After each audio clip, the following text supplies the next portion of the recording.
कहानी present time में लौटती है। अब अमेरिका के राष्ट्रपति एड्रियन से मिलने आते हैं। एड्रियन पहले सुपर हीरो थे, लेकिन अब रिटायर होकर एक बड़े बिजनेसमैन बन चुके थे।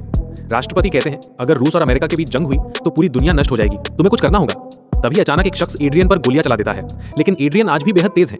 वो हमलावर को काबू में कर लेते हैं, पर पूछताछ से पहले ही वो आदमी खुदकुशी कर लेता है। दूसरी तरफ रोशैक फिर से मौलिक के घर जाता है, लेकिन अब मौलिक मरा हुआ मिलता है। तभी बाहर पुलिस आ जाती है और ऐलान करती है, रोशैक, हमें पता है तुम अंदर हो, तुमने मौलिक को मारा है। रोशैक समझ जाता है कि उसे फंसाया गया है। वो भागने की कोशिश करता है, पर पुलिस बहुत भारी संख्या में होती है। आखिरकार वो पकड़ा जाता है और जेल में डाल दिया जाता है। जेल में रोशैक की जान खतरे में होती है, क्योंकि उसने अपने जीवन में सैकड़ों अपराधियों को सलाखों के पीछे पहुंचाया था।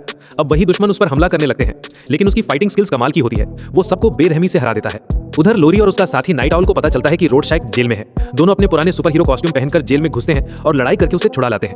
वे जानते थे कि अगर रोशैक वहीं रहा तो जिंदा नहीं बचेगा। इसके बाद लोरी डॉक्टर मैनहट्टन से मिलने जाती है। वो अब मार्स से लौट चुके थे। मैनहट्टन उससे रिश्तों पर बात करना चाहता है। वो उसे अपने साथ मार्स टेलीपोर्ट कर ले जाता है, ताकि दोनों अकेले में बातचीत कर सके, दुनिया और उनके रिश्ते दोनों पर। इधर रोशैक और नाइट आउल उस गुप्त आदमी का पता लगाना चाहते हैं जो पुराने सुपर हीरोज को मरवा रहा है।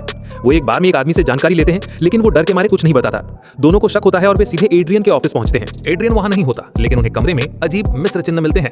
नाइट आउल उसके कंप्यूटर को हैक करता है और हैरान करने वाली सच्चाई सामने आती है। असल में एड्रियन ने ही कॉमेडियन को मरवाया था। उसने खुद पर हमला भी करवाया ताकि कोई उस पर शक न करे, और वही बीमारी वाली साजिश के पीछे भी एड्रियन था। डॉक्टर मैनहट्टन निर्दोष था। लोगों को जानबूझकर बीमार किया गया था ताकि मैनहट्टन बदनाम हो और दुनिया से हट जाए। अब रोशैक, नाइट आउल और लॉरी सब एड्रियन के अंटार्कटिका बेस पहुंचते हैं। वहां उनका सामना एड्रियन से होता है। वे पूछते हैं, तुमने ऐसा क्यों किया? जानते हो इससे कितना नुकसान होगा? एड्रियन शांत स्वर में जवाब देता है, नुकसान तो हो चुका। तुम यहाँ आने से पहले ही मेरा प्लान पूरा हो गया। इतना कहकर वह स्क्रीन पर शहरों में हो रहे बड़े धमाके दिखाता है।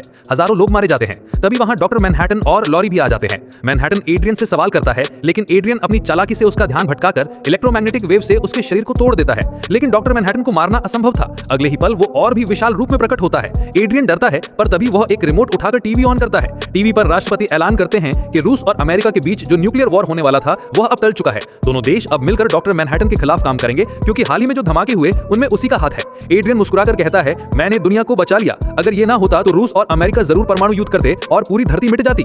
हाँ, मैंने निर्दोषों की जान ली, लेकिन शांति कायम हुई। अगर चाहो तो तुम मेरा राज खोल सकते हो, पर फिर वही तनाव लौट आएगा। सब हैरान और असमंजस में पड़ जाते हैं। आखिरकार वो तय करते हैं कि यह राज हमेशा राज ही रहेगा। लेकिन रोशैक मानने को तैयार नहीं होता। वो कहता है, मैं सच छुपा नहीं सका, मैं राष्ट्रपति को सब बताऊंगा। एड्रियन इशारा करता है। डॉक्टर मैनहट्टन आगे बढ़ते हैं और एक हाथ हिलाते हैं। अगले ही पल रोशैक का शरीर ब्लास्ट होकर चूर-चूर हो जाता है। इसके बाद मैनहट्टन समझ जाता है कि अब धरती पर उसका रहना सुरक्षित नहीं है। वो दूसरी गैलेक्सी की ओर टेलीपोर्ट हो जाता है और इसी के साथ ये कहानी खत्म हो जाती है।